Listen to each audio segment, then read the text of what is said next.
Mike Oram is a lifelong experiencer. He's actually an amazing man with an amazing story, and he joins us now.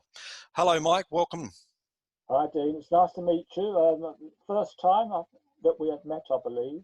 Yes, through a mutual friend, actually, Mary Rodwell. Mary Rodwell, yes, great friend of mine.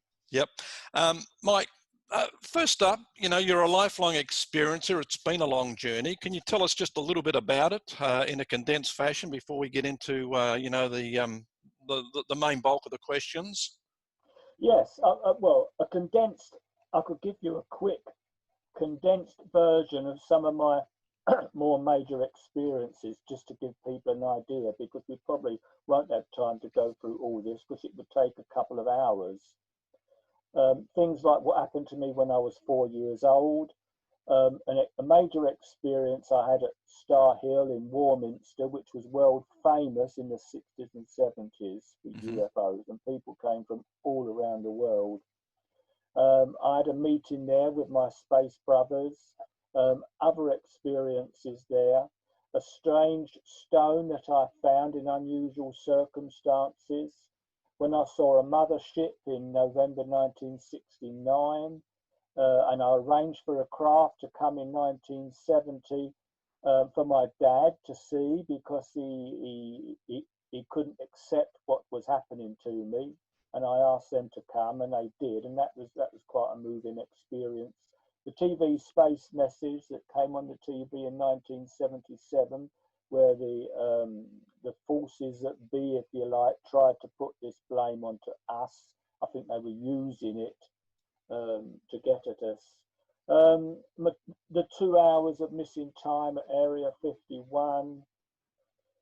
The funnel experience where I met the light beings, the portal that opened along the lane where I lived in my last place, where I was offered the chance to go back home, and something that happened which isn't in my book on my 60th birthday, where a very strange experience where I was told telepathically to go outside with my large camera, with my large external flash gun on the top, and start taking photos, and I did, and I've actually got some photos that could flash up on screen if we do get to that point. Okay.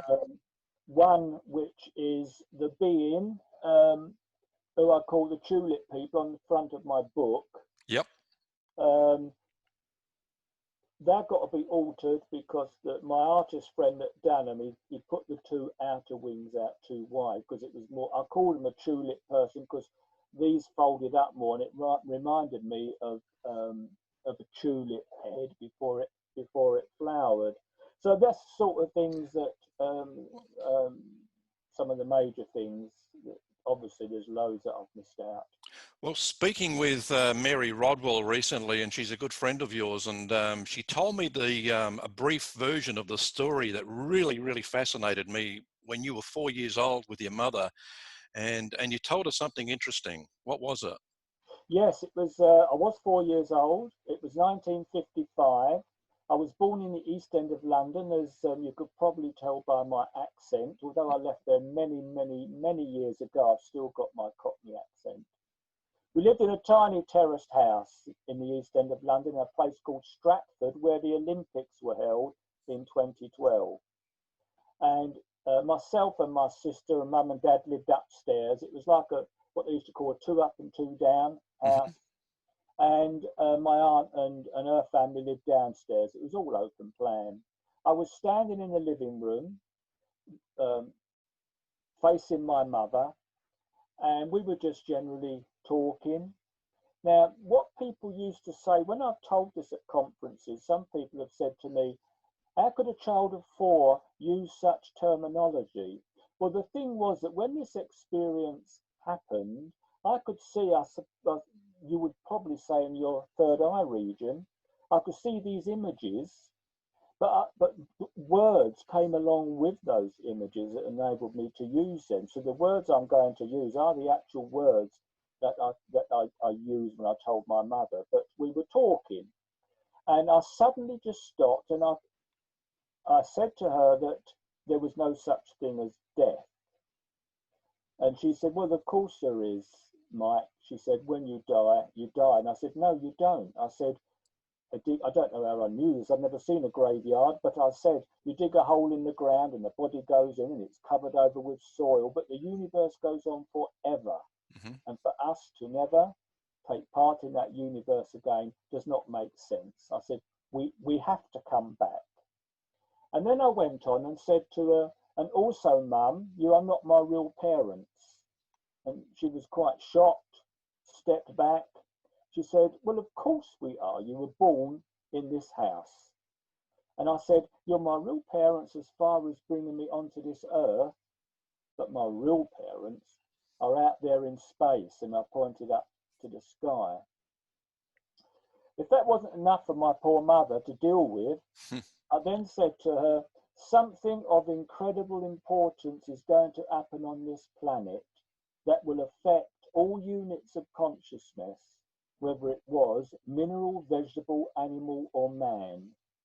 I said, not in your lifetime, Mum. Now, she died about 24 years ago now. I said, not in your lifetime, Mum, but in mine. And down the years, with further and further, more and more experiences, etc., and as things unfolded and my spiritual journey and the experiences of that, I came to the conclusion at a very young age that there was going to be this grand shift of consciousness. There was going to be some major planetary event that would shift consciousness of all life forms on this planet. And I think we are in that now. Right. It's almost like we're in a sort of Armageddon. It's like this final battle with light over dark, with the powers that be. But I think what will happen to us, we will come out of this raising our frequency. Yeah, yeah. Now, I talked to my mother for the next, right up until she died. You know, it never left her memory. And we'd sit round a table and she'd bring this back up again. And we would talk about it. So I think it certainly made her think. She had experiences as well. Yeah. Well, as a star child, Mike, when you pointed up in the sky and were telling your mother you were from out there, do you know exactly where? Well, yes, and I don't normally mention this, but I will tell you. Now, I come from. It's a bit misleading when you name a star system, because it's not like we see a star system, a few stars, Mm-hmm. and not much else.